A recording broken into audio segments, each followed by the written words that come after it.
encarnados e desencarnados, sejam todos bem-vindos à nossa casa de oração, nessa comemoração da Semana Espírita, lembrando os 160 anos do Evangelho e os 8 anos aqui da fundação da casa.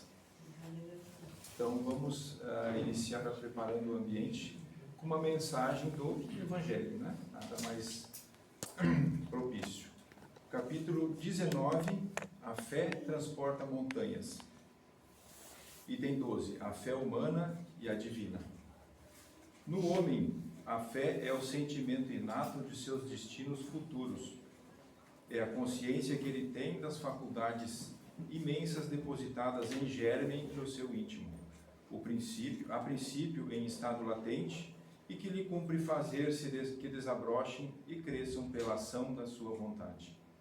Até o presente, a fé não foi compreendida senão pelo lado religioso, porque o Cristo a exalçou como poderosa alavanca e porque o tem considerado apenas como chefe de uma religião. Entretanto, o Cristo, que operou milagres materiais, mostrou por esses milagres mesmos o que pode o homem quando tem fé, isto é, a vontade de querer e a certeza de que essa vontade pode obter satisfação. Também os apóstolos não operaram milagres seguindo-lhe o exemplo? Ora, que eram esses milagres senão efeitos naturais, cujas causas os homens de então desconheciam, mas que hoje em grande parte se explicam e que pelo estudo do espiritismo e do magnetismo se tornarão completamente compreensíveis? A fé é humana ou divina, conforme o homem aplica suas faculdades à satisfação das necessidades terrenas, ou das aspirações celestiais e futuras. O homem de gênio que se lança à realização de algum grande empreendimento, triunfa, se tem fé, porque sente em si que pode e há de chegar ao fim colimado, certeza que lhe faculta imensa força.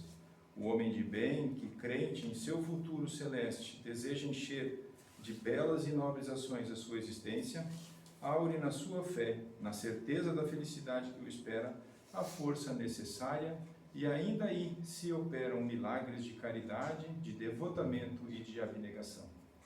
Enfim, com a fé, não há maus pendores que se não chegue a vencer. O magnetismo é uma das maiores provas do poder da fé posta em ação. É pela fé que ele cura e produz esses fenômenos singulares, qualificados outrora de milagres. Repito, a fé é humana e divina. Se todos os encarnados se achassem bem persuadidos da força que em si trazem, e se quisessem, por pôr a vontade a serviço dessa força, seriam capazes de realizar a que até hoje eles chamaram prodígios e que, no entanto, não passa de um desenvolvimento das faculdades humanas. Um Espírito Protetor, Paris, 1863. Então, com essa bela mensagem do Evangelho, vamos nos preparar para iniciar os trabalhos da noite de hoje, elevando o nosso pensamento a Deus, a nosso querido irmão e mestre Jesus, a Maria Santíssima, nossa mãe espiritual, pedindo o amparo e a proteção dos mentores, trabalhadores dessa casa, dos mentores e protetores de cada um de nós, para os trabalhos doutrinários da noite de hoje. A prece.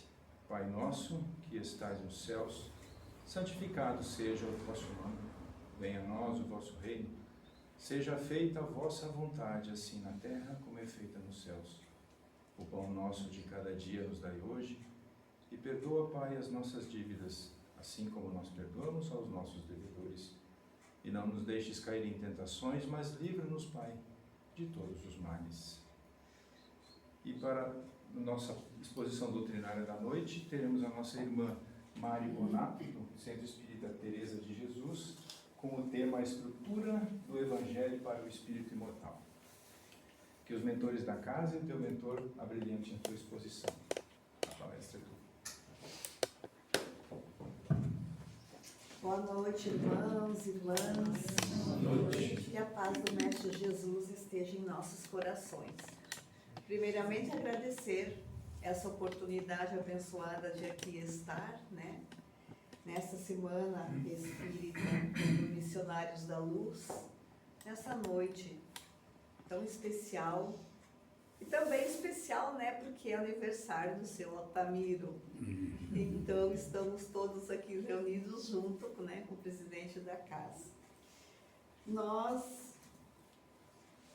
Opa, já voltamos aqui. Ô, Beth, você pode vir aqui porque eu não vou me atrapalhar aqui nisso. Volte. Como os irmãos viram, eu disse que eu sou estrambolhona. Como os irmãos viram,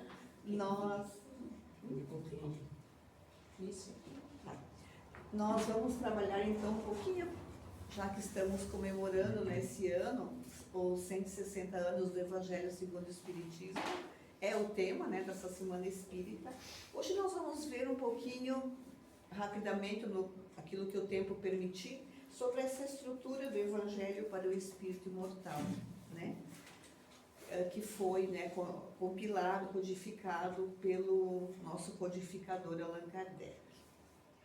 Allan Kardec, em 1857, ele publicou o Livro dos Espíritos, em 1861 o Livro dos Médiuns, e depois, né, ele recebeu um novo desafio, um grande desafio, que era justamente ele analisar, interpretar e compilar os ensinos de Jesus, né, esse modelo e guia, através dos evangelhos, para que viessem esses ensinos do Cristo dar um norte seguro, um sentido para a vida do espírito imortal que somos todos nós.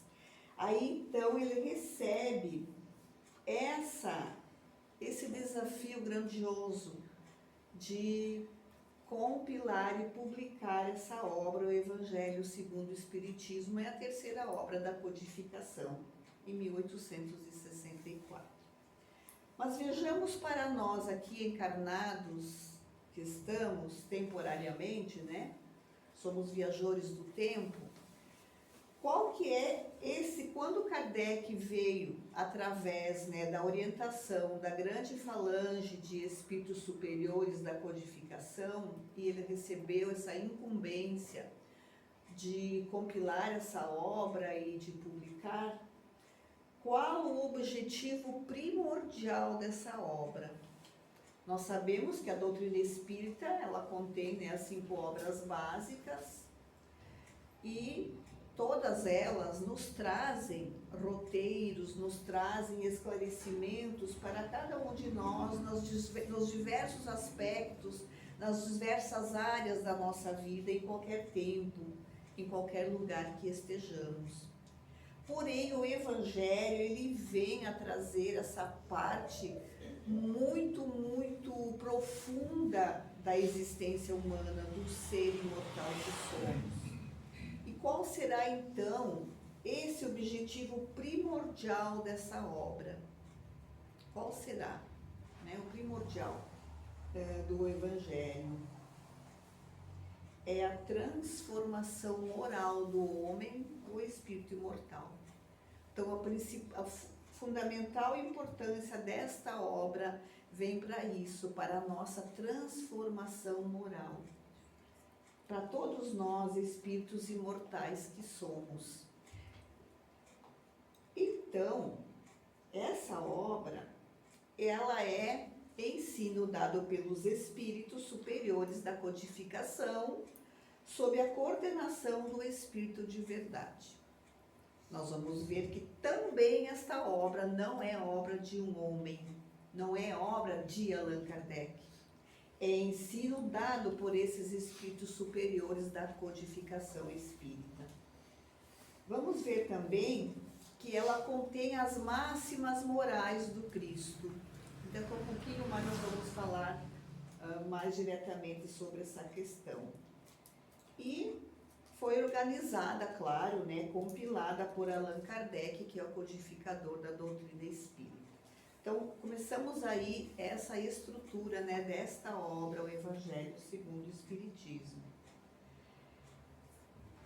Mas vejamos, Kardec já havia publicado o Livro dos Espíritos, já havia publicado o Livro dos Médiuns, aí recebeu essa incumbência. Ninguém sabia em que obra ele estava trabalhando. Sabia-se sim que ele tinha um novo projeto, que ele tinha recebido essa incumbência de um novo projeto, de uma nova obra, mas não era sabido. Somente ele sabia do que se tratava. E nem com muita certeza também ele sabia, né? Ele foi sabendo aos poucos, né? Pela mediunidade dos médiuns que o assessoravam, quando esses espíritos superiores e o seu guia espiritual mais diretamente lhe trazia as orientações. Então, estaria defendendo a face religiosa do espiritismo. Vejam bem que ele não diz estaria defendendo a religião espírita. Estaria defendendo a face religiosa, então o aspecto religioso da doutrina espírita. Desdobrando, então, essas consequências dessa filosofia nos aspectos morais para nós, né, esses aprendizes que todos somos, esses viajantes do tempo que todos somos. Mas não criou uma nova religião, não criou uma nova religião, mas destacou que a doutrina espírita também é uma religião. Somente que uma religião não nos moldes das religiões tradicionais, né? Que trazem rituais, que trazem dogmas, mas nesse sentido mais amplo e filosófico, né? Da religiosidade, que é diferente de religião. Nós podemos trazer uma religiosidade muito bem embasada, muito bem desenvolvida, sem rótulo religioso. O ser pode. Então, religiosidade é questão mais íntima e de sentimento, de vivência, não independente da religião, que é o rótulo.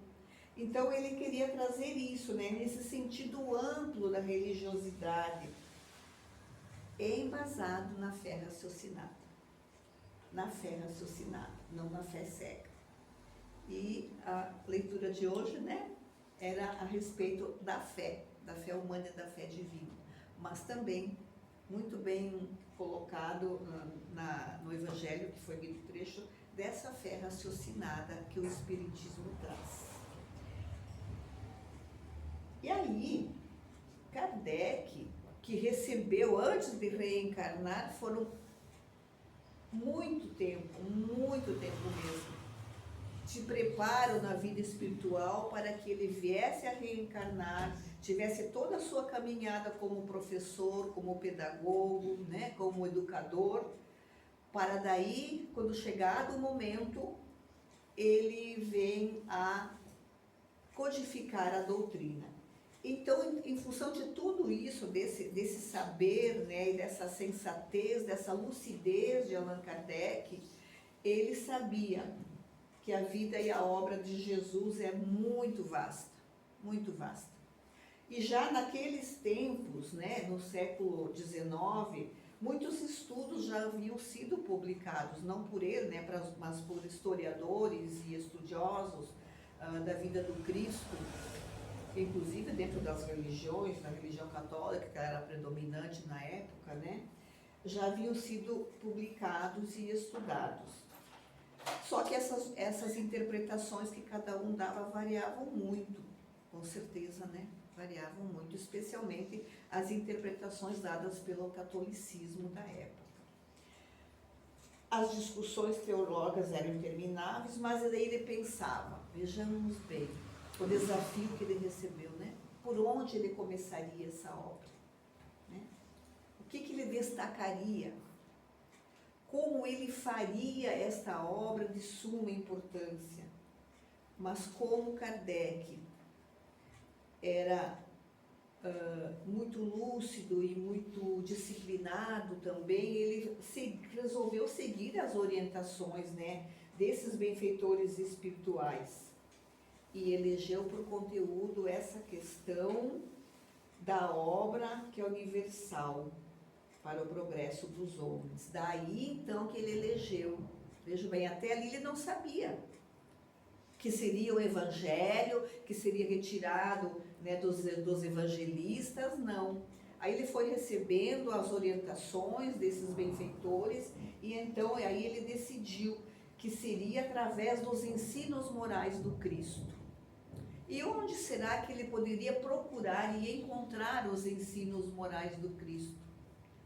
A não ser, né, que estivessem escritos, a não ser através dos evangelhos, né, que os evangelistas tinham nos deixado. E assim, ele, naquela sabedoria dele, como ele mesmo colocava que o Espiritismo não é uma religião tradicional, formal, mas tem o aspecto religioso, ele não queria trazer que essa obra tivesse esse cunho teológico, de religiões formais, não queria que fosse isso, não queria que viesse a despertar polêmicas, embora que ele sabia também que haveria um porquê. Mesmo quando ele publicou o Livro dos Espíritos, já foi polêmico, né?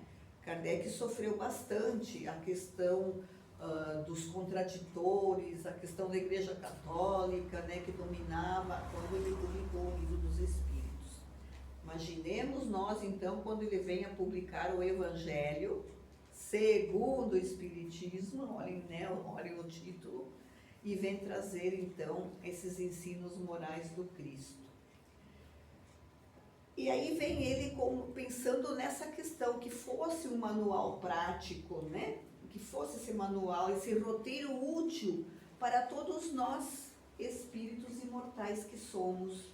Então ele não estava preocupado, assim como Jesus, quando esteve entre nós e trouxe os seus ensinos, não somente pela palavra, mas pela exemplificação, ele veio e trouxe, ele via os homens daquele tempo que estavam com ele, não somente aquela personalidade que estava ali naquele ano encarnado, mas ele via em cada um esse espírito imortal que já viveu muitas vidas e que viverá outras tantas. Nesse processo todo de evolução moral e intelectual que nós passamos em nossa existência de espírito. Era essa a visão que Jesus tinha e tem de todos nós. E Kardec, claro, não seria diferente, também estava preocupado em fazer essa obra para o espírito imortal, não somente para aquele século, para aquela época, mas que ficasse. Pois sabemos, né, que o Espiritismo é o Consolador prometido por Jesus. E nas palavras do Mestre, que ficará conosco por todos os séculos.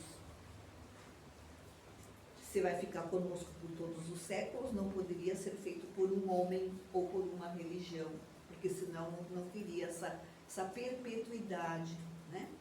Então, Kardec, preocupado com isso, ele vem a encontrar respostas para que nós encontrássemos respostas das nossas aflições, né? Olha o capítulo 5, Bem-aventurados os aflitos, o maior capítulo do Evangelho segundo o Espiritismo. Tudo está ali para consolar, para esclarecer, para dar esperança.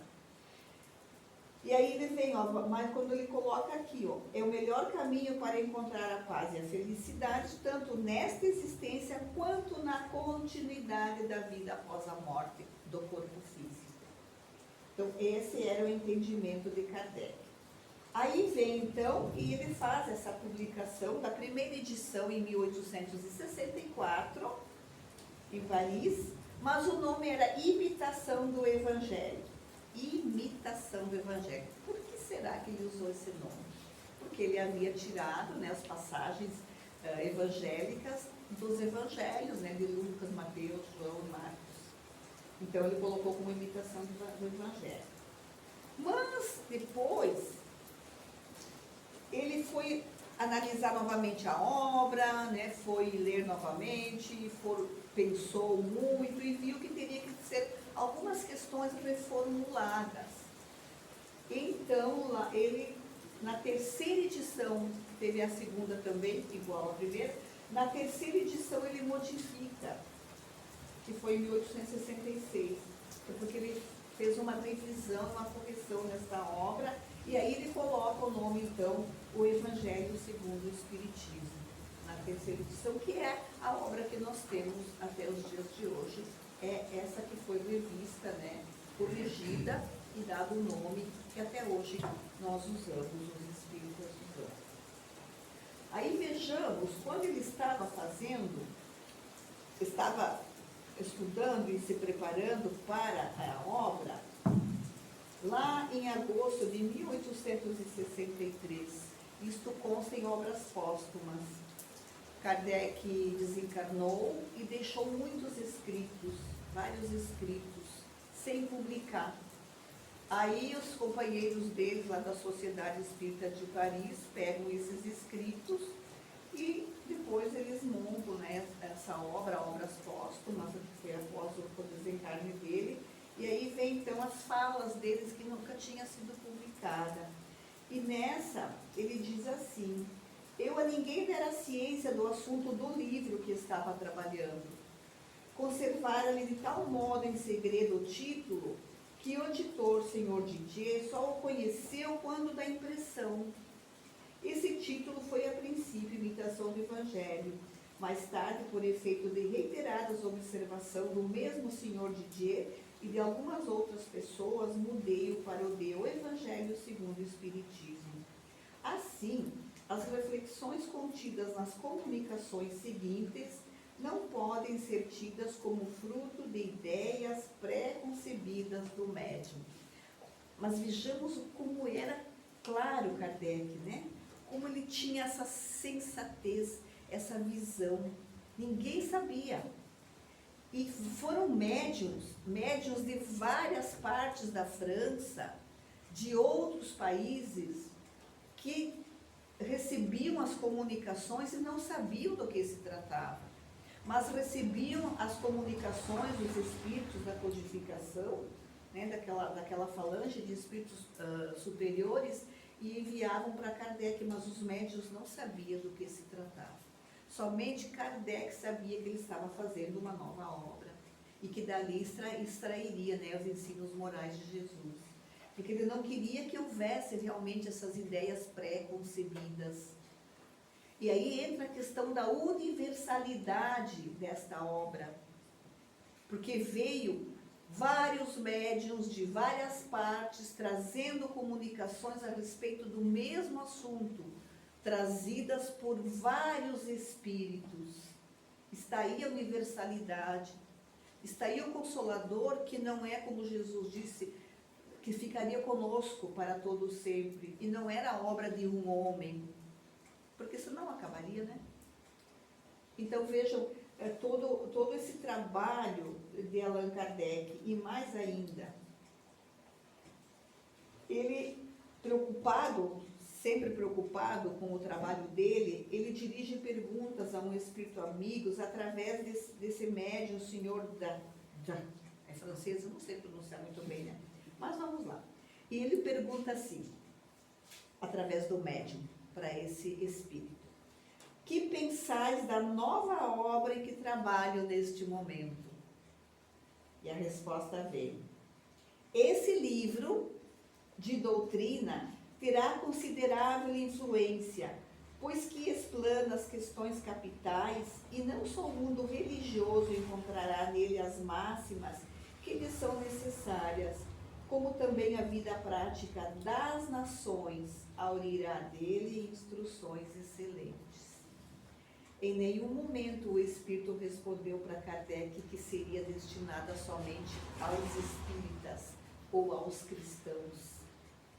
Eles colocam que toda a questão, né, são as máximas, a vida prática das nações. Ainda não chegamos nesse tempo, nós sabemos que ainda não, né? A doutrina espírita, ela está caminhando, mas os adeptos ainda são em poucos números. Mas não é a questão dos adeptos, é a questão dos ensinos da doutrina. Tanto é que foi perguntado a Kardec se a doutrina espírita seria a religião do futuro. E ele responde que não, mas que ela seria o futuro das religiões. Por quê? Porque os princípios da doutrina espírita, com o tempo, serão absorvidos por outras religiões, sem precisar mudar de rótulo, mas os princípios. E o Evangelho virá, acontecerá isso, né? Ele será esse roteiro útil e seguro para a humanidade se conduzir melhor na sua existência. E aí Kardec ele começou toda a preparação para escrever a obra, para compilar a obra. Ele precisou se retirar, escolheu se retirar. Antes de vir para esse local, ele esteve numa propriedade que ele tinha nos arredores de Paris, ficou lá por alguns meses naquela propriedade, porque ele queria estar em retiro, sozinho. Nem sua esposa o acompanhou, para que ele pudesse estar muito bem concentrado para fazer essa obra. E aqui, que tem essa foto, né, que é uma pintura de Monet, de 1867, mostra esse local, não é Kardec ali, mas mostra esse local onde ele esteve em retiro, na França. Essa cidade litorânea fica na Normandia e do Canal da Mancha. Naquela época era balneário das pessoas que tinham condições para ir para lá, né? Vejamos, é no século XIX, 1863, e se dirigiam para lá, e ele ficou num chalé à beira-mar, por muitos meses ali, né, nessa cidade litorânea, isolado. E aí, então, os companheiros dele da Sociedade Espírita de Paris o auxiliavam através de cartas. Não tinha WhatsApp, né, nem telefone, tinha que ser, nem e-mail, teria que ser através de cartas. Então, se correspondiam por cartas. E os médiuns espalhados por toda a França e por outros países também enviavam as comunicações para ele através de cartas, para ele ir, então, conseguindo compilar a obra. E aqui, então, só para nós ilustrarmos onde ele ficou por mais tempo, né? Kardec ficou aproximadamente 2 anos para conseguir terminar essa obra do Evangelho segundo o Espiritismo. Aqui ele ficou alguns meses em retiro. E em 9 de agosto de 1863, também está em obras póstumas, né?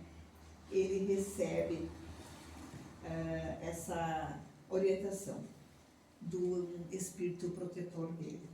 Acaba a tua obra e conta com a proteção do teu guia. Guia de todos nós. Vejam bem, quem será, né? Guia de todos nós. E com o auxílio devotado dos espíritos que te são mais fiéis e em cujo número digna-te de me incluir sempre, que era o espírito protetor dele, né, o guia. Tenho, porém, fé em ti, como tu tens fé em nós, e sei que a tua fé é das que transportam montanhas e fazem caminhar por sobre as águas. Coragem, pois, e que a tua obra se complete. Conta conosco e conta, sobretudo, com a grande alma do Mestre de todos nós, que te protege de modo muito particular. Vejam, ele recebia, né, de modo particular o amparo direto de Jesus para a compilação desta obra grandiosa. Tal a importância dessa obra, de todo esse trabalho. E lá em setembro, quando ele estava ainda lá naquele retiro na cidade litorânea, na Normandia, na França, ele recebe mais esta orientação. Compreendes agora por que precisávamos ter-te sob as mãos, livre de toda a preocupação outra que não a doutrina. Uma obra como a que elaboramos de comum acordo necessita de recolhimento e de insulamento sagrado. Então vejam, ele precisava desse retiro. Era sério, era grave, era grandioso o trabalho para esta obra do Evangelho segundo o Espiritismo, 160 anos esse ano, né? Abril de 1864. A Amélie, que é a esposa dele, não o acompanhou. Quando ele foi para esse retiro lá naquela cidade litorânea, que foi o segundo retiro, ela foi com ele até lá, acompanhou ele, mas chegou lá, ele se instalou e ela volta para a França. Usava um trem já na época, né? Ela volta para a França. E daí se correspondiam por carta, porque ela foi uma grande companheira e uma pessoa fundamental no trabalho de Kardec, né? Na codificação. Ela era professora, né? A Amélie, esposa dele. Então vejam, foi necessário todo um trabalho de meses, de anos, 2 anos, para aí chegar o tempo da publicação. E aí após a publicação, como nós já comentamos, ainda ele precisou rever, corrigir, revisar a obra para que fizesse uma nova edição já com essas alterações. Aí vem mais uma orientação dos Espíritos, que se encontra na introdução do Evangelho segundo o Espiritismo, no item 1, onde consta: esta obra é para uso de todos, dela podem todos aurir os meios de conformar com a moral do Cristo o respectivo proceder. Aos espíritas oferece aplicações que lhes concernem de modo especial. E aí vejamos nós espíritas, foi a partir do Evangelho que nós até hoje, os espíritas que estamos hoje, entendemos que fora da caridade não há salvação, através do Evangelho. Não é fora da igreja que Kardec falou, né? É fora da caridade que não há salvação. Foi a partir da publicação do Evangelho. As máximas, fazer ao próximo o que gostaria que fosse feito a ti, todas essas questões que nos trazem um meio de nos transformarmos e nos tornarmos seres melhores, foi através desta obra. Por enquanto está para os espíritas, mas há de chegar o tempo, como já nos foi dito, né? Que esses ensinos serão também universais para toda a humanidade. Mas por enquanto estamos nós, né? Os espíritas, os cristãos, tentando esse caminho da renovação, da transformação íntima. É nosso dever, como espírito imortal, trabalharmos em nós mesmos para que nos transformemos em seres melhores, para que quando sairmos desta reencarnação e voltarmos à pátria espiritual, que é a pátria de origem, possamos voltar melhor do que quando aqui chegamos. E assim sucessivamente nas nossas reencarnações, que são tantas, já foram tantas, né? E todas são somadas. Hoje nós somos um somatório das reencarnações anteriores. Na próxima estaremos somando mais esta. E assim nós vamos indo, nós vamos evoluindo, nós vamos aprendendo, vamos crescendo. Mas vejamos, o Evangelho, né, essa obra magnífica, ele é esse roteiro. Ele é roteiro seguro para nos conduzir melhor na nossa caminhada. Não que a questão da religião, desse rótulo, eu sou espírita, não. Porque de nada adianta nós usarmos, né, essa afirmação, eu sou espírita, se a nossa conduta, se as nossas ações são contrárias aos ensinos do Cristo. Se nós não vigiarmos os nossos pensamentos, os nossos sentimentos, para que possamos, mesmo errando, porque somos imperfeitos. E Jesus sabia, ele sabe ainda. Quando Jesus esteve ali, ele sabia das dificuldades de Pedro, das dúvidas de Tomé, de todos os outros. Ele conhecia cada um dos seus apóstolos, das suas imperfeições todas, porque não são perfeitos e nós também não. Mas Jesus acredita sim, que um dia nós alcançaremos a perfeição relativa, que um dia nós alcançaremos a plenitude, porque foi para isso que Deus nos criou. Deus não nos criou para sofrermos. Os sofrimentos que nós temos em nossa existência são consequências, a doutrina nos ensina, são consequências dos nossos erros, dos nossos equívocos passados, desta existência e das outras existências, como nós falamos, somos um somatório.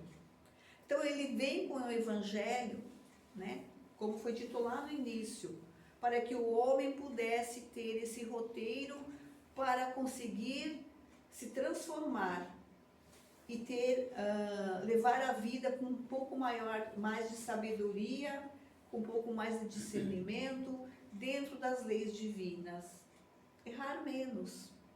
Porque quando nós conseguimos conhecer, compreender e sentir o Evangelho no coração, nós poderemos vivenciá-lo.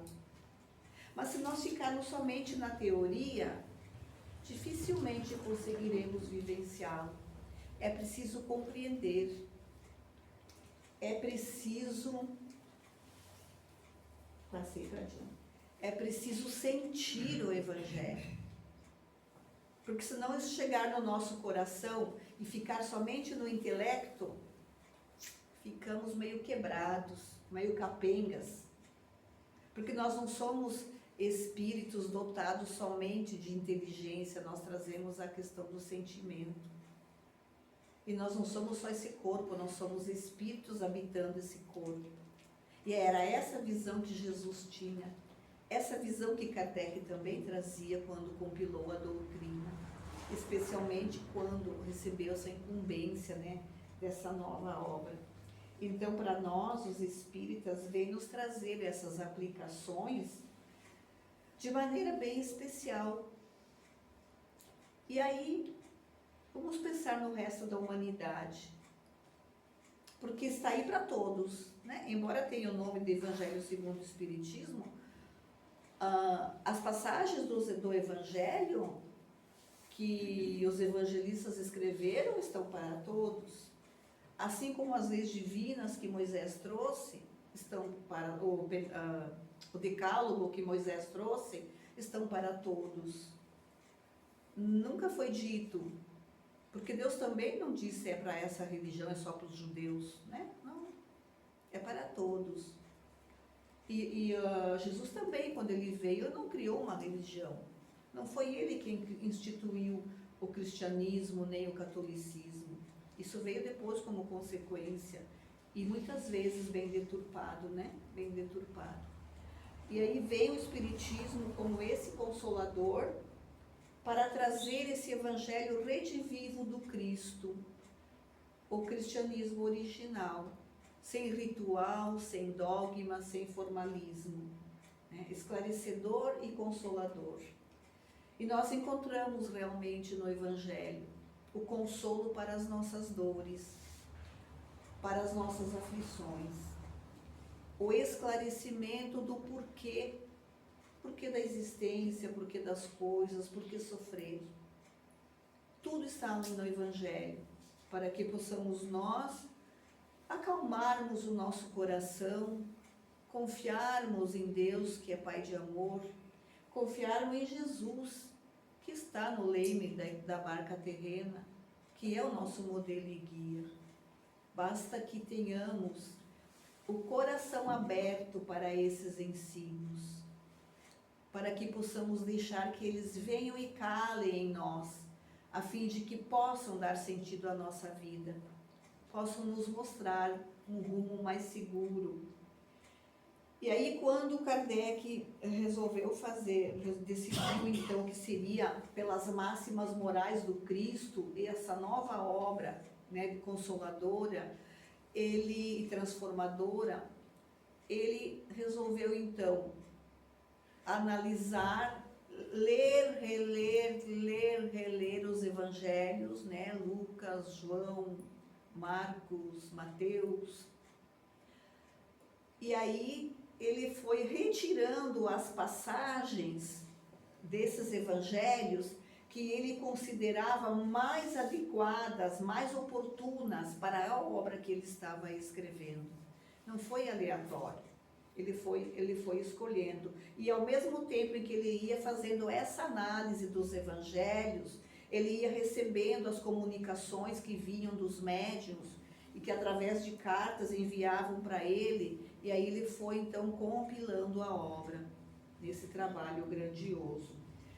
Vejamos que nesse tempo todo que ele recebia essas comunicações, ele precisava analisar as comunicações, comparar, ler e reler de novo os evangelhos, para daí ver a sequência que ele colocaria na obra, porque tem uma sequência, ele não colocou aleatoriamente. Por exemplo, ele iniciou, eu não vim destruir a lei, né, senhor? Eu não vim destruir a lei. Por quê? Porque claro que ele precisava iniciar com essa questão, justamente também em função dos opositores, né? E também para que nós entendêssemos, porque muitos de nós estávamos também naqueles tempos antes. Então ele não vinha destruir a lei, ele veio sim para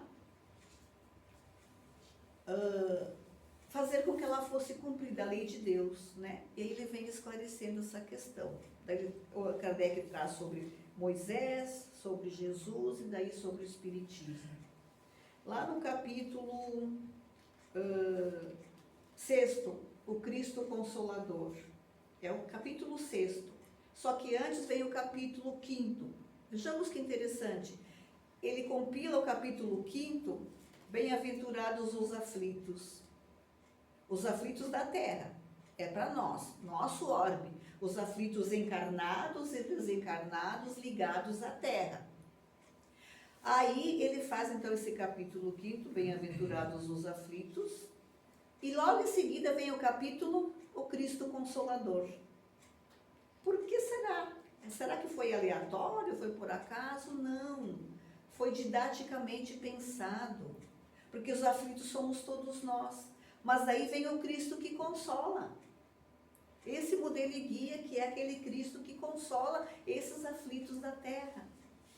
E assim ele foi seguindo, nessa sequência muito didática, né? muito sensata, retirando as passagens, então, dos evangelistas. Aí vejamos, é um código de vida, é código de ética. Não é código de religião, código de ética o Evangelho, né? Já conversamos antes. Religiosidade não tem a ver com a religião.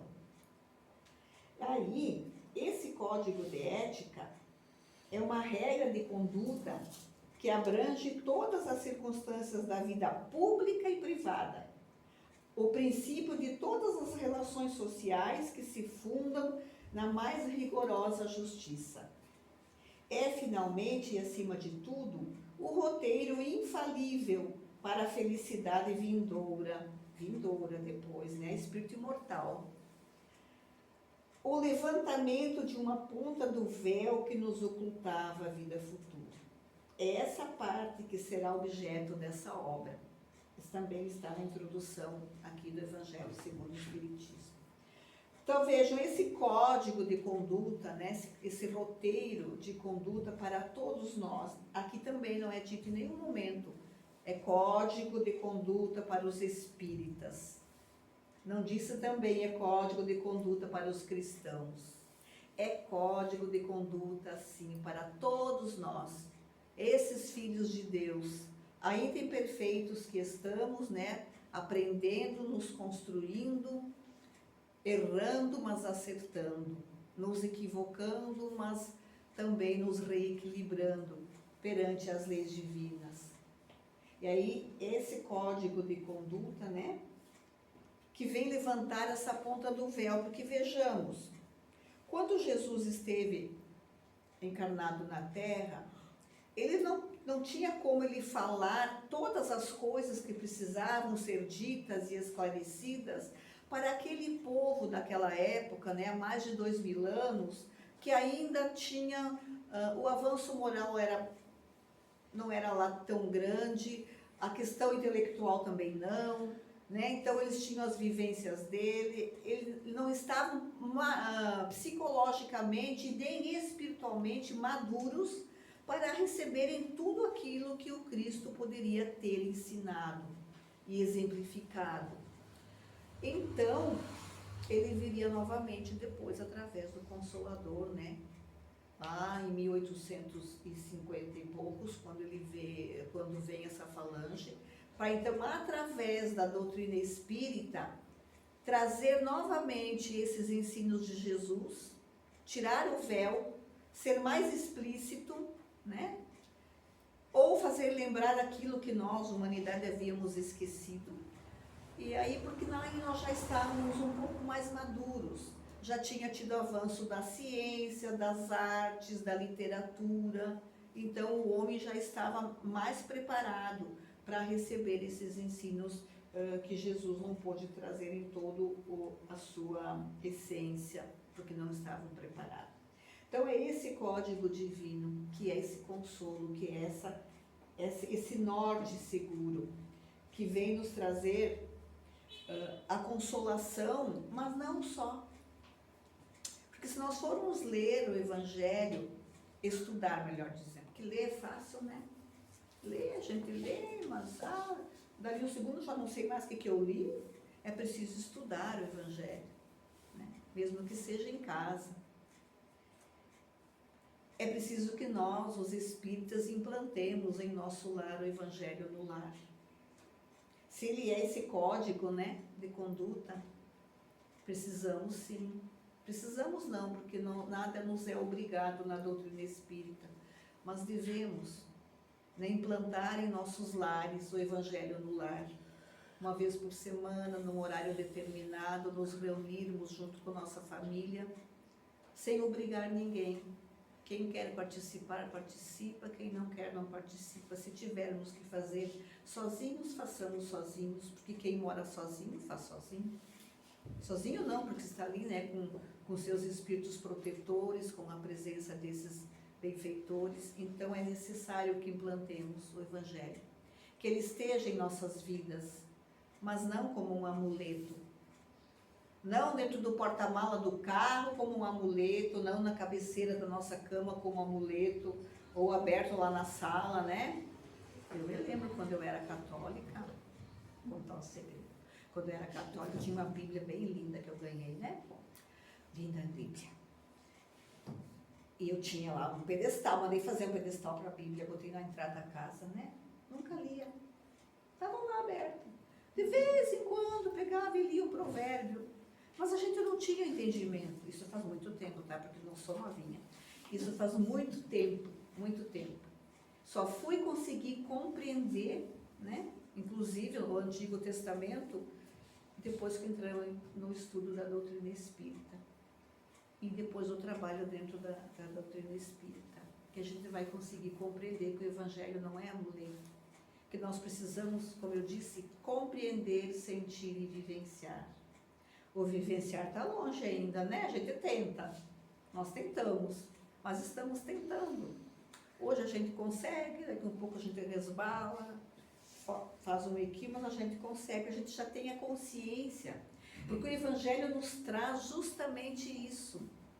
O despertar da consciência, sem nos cobrarmos, sem ficarmos com culpas dos erros passados. Não, porque Jesus jamais condenou ninguém. Não existe uma passagem do Evangelho, nem no Evangelho segundo o Espiritismo, nem nos Evangelhos dos evangelistas do Novo Testamento, não existe uma passagem que Jesus tenha condenado ou criticado alguém, jamais. Nem uma passagem que Jesus tenha forçado ou obrigado alguém a fazer qualquer coisa. Então, somente vem isso, essa orientação para o despertar da consciência. E quando nós despertamos a consciência e nos percebemos que somos espíritos imortais e que nós somos construtores de nós mesmos, nós vamos então ter uma outra direção na nossa caminhada, inclusive dos nossos pensamentos e sentimentos. Nós vamos então parar de nos culparmos e nem culpar o fulano, o ciclano, o pai, mãe, sei lá, não. Porque nós nos construímos. E se nós somos imperfeitos, erramos, nos equivocamos e ainda vamos continuar errando e nos equivocando por um bom tempo, porque esta terra não acolhe espíritos perfeitos, a não ser os grandes missionários. Aqui, no geral da humanidade, somos todos, né, imperfeitos. Mas nós vamos compreender que se nós somos imperfeitos, frágeis, sujeitos a erros e a equívocos, o nosso irmão também é. Seja um vizinho, seja um familiar, seja na sociedade, seja na rua, seja onde for, o nosso irmão também é passivo de erro. Aí nós vamos mudar a nossa conduta. Nós vamos mudar a nossa maneira de perceber o outro. Nós vamos também começar a fazer como Jesus. Não julgar, não criticar, porque nós também erramos. Vamos perdoar mais, porque nós também precisamos do perdão. Vamos ter compaixão pelas dores do outro, porque nós também passamos dores. E também gostamos quando os outros nos olhem, né, com olhos de dar apoio, de nos compreender as nossas fraquezas. E entra naquilo que o Evangelho traz, fazer ao outro aquilo que gostaria que lhes fosse feito. Essa é uma das máximas de Jesus. Perdoar 70 vezes, 7 vezes. Porque nós também necessitamos de perdão, porque nós erramos. Nós também magoamos, nós também ofendemos, né? Nós também nos equivocamos em nossas relações, nos equivocamos nas nossas escolhas. Então, tudo isso, essa obra veio nos trazer como esse código, como esse roteiro de conduta. Porque não é para estar guardadinho lá, como eu fazia com a Bíblia, ou aberta na porta da sala. Ah, mas o meu carro está protegido por causa de quê? Eu tenho o Evangelho dentro do porta-luva. A minha casa também está protegida porque eu tenho o Evangelho lá na entrada, na sala e um no quarto. Se eu não abrir, não ler, não estudar, não meditar e não tentar aplicar, Então, é essa questão que a doutrina espírita, né, que traz essa fé raciocinada. Vejamos, lá no capítulo, novamente, bem-aventurados os aflitos, vem trazer as causas atuais das aflições, que é dessa existência, as causas anteriores das aflições, que é de existências anteriores, traz também o mal e o remédio, traz também o bem e o mal sofrer, que entra a questão da resignação, que não é a acomodação.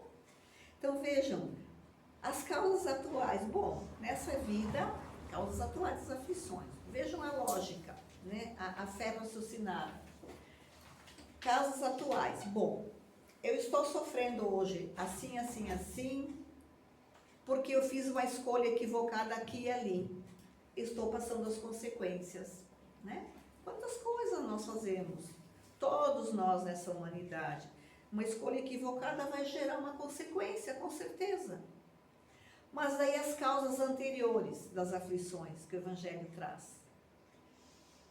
Vou parar e vou analisar, mas eu estou sofrendo isso, isso, isso, mas não fiz nada nessa existência que tivesse que trazer esta consequência agora. Então vamos pensar, mas e o que eu fiz antes? Nós somos espíritos imortais, só trocamos de corpo, só trocamos de vestimenta. O espírito é sempre o mesmo, só que ele evolui. Então, mas se não foi nessa, então em vidas anteriores, em algum momento eu me equivoquei de tal forma que agora eu estou passando a consequência daquele equívoco, daquele erro. E eu preciso reparar. Para que nós possamos evoluir, nós precisamos reparar. Não é castigo divino. É a reparação ou aprendizado, muitas vezes é mais até aprendizado do que reparação, para nós aprendermos a não ter que mais voltar no mesmo erro. E às vezes nós cometemos um erro possivelmente grave, numa determinada reencarnação, e Deus só nos dará a oportunidade de reparação depois de muitas reencarnações, quando nós estivermos já prontos e maduros para sofrer aquela reparação. Até isso a providência divina cuida de nós, né? E muitas vezes nós falhamos, voltamos, mas vamos continuar, né? Aquilo que não foi possível concluir nesta existência, nós teremos a próxima e continuaremos na nossa caminhada. Então vejamos, é a importância desta obra, consoladora, esclarecedora, mas é preciso que esteja em nosso coração. É preciso que nós tentemos compreendê-la para tentar aplicar em nossa vida. Mas não vamos sair daqui achando que nós vamos aplicar esses ensinos do Cristo em nós 100% todos os dias, porque nós somos imperfeitos. Vamos novamente frisar, somos imperfeitos, mas a importância é que nós tentemos, nos esforcemos. Esse esforço não nos deixa desanimar, não nos deixa cair. Cair sim, a gente cai, mas a gente já se levanta, né? Vamos lá, eu recebi uma ofensa de alguém, né? Fui muito ofendido, fui prejudicado, vem naquele momento aquela raiva, aquele sentimento ruim, vem porque somos imperfeitos, não nos culpemos, somos imperfeitos, nós seremos assaltados por esses sentimentos negativos. Mas quando nós conhecemos e compreendemos o Evangelho, nós vamos sentir sim essas questões, porque somos ainda imperfeitos. Mas nós não vamos deixar que faça morada em nós. Aquela raiva momentânea, aquela mágoa momentânea vai vir. Mas quando nós compreendemos e quando nós temos essa consciência de que Jesus é o nosso modelo e está conosco, nós não vamos deixar que ela faça morada em nós, porque daí nós estaremos prejudicando a nós mesmos. Por exemplo, o rancor, o ódio, a vingança são sentimentos tão tóxicos, que eles fazem mal primeiro a nós, porque além de intoxicar o espírito, a alma, ele intoxica o nosso organismo, o nosso corpo. E daí, o reflexo do espírito doente, enfermo, vai refletir no corpo em enfermidades. Então, qual é a lógica? Qual é a lógica, né? De mantermos em nós, de alimentarmos em nós sentimentos ruins, pensamentos ruins, não tem lógica, porque nós estaremos prejudicando a nós mesmos. Então aí que está o Evangelho, né? Esse roteiro de conduta, esse código divino que nos traz então toda a orientação para que possamos nós caminhar com um pouquinho mais de segurança, de consciência. E aí, irmãos, nós vamos encerrar com essa mensagem de Haroldo Dutra Dias, que ele coloca que a luz do Evangelho deve começar em nossos corações, que foi o que nós falamos bastante. Depois dos nossos corações, se irradiar em nossas relações, em nossa família e nos demais seres que existe no planeta. Demais seres não quer dizer só os homens, não, as mulheres, demais seres, todos os seres vivos do planeta, né? Esse Evangelho, esse amor, esses ensinos morais de Jesus, né? Começar em nossos corações, depois nós estaremos irradiando. E quando nós irradiarmos para fora de nós, nós estaremos contagiando outras pessoas também, como Jesus fazia. É possível, né? É possível. Basta que queiramos e que nós nos esforcemos sem desanimar, perseverando sempre. Lembremos que nós temos Jesus conosco como modelo e guia. Nós temos Deus que não nos ampara. E o nosso anjo guardião, nosso protetor que está sempre conosco. Basta que saibamos sentir. Agradecemos essa oportunidade abençoada, essa noite. Agradecemos as vibrações de amor, de carinho. E desejamos, então, mais uma vez, para o seu Otamiro, um abençoado novo ciclo, né? Muita luz, muita paz. E a todos os irmãos aqui presentes, muita luz no coração, por Jesus conosco. Muito obrigada.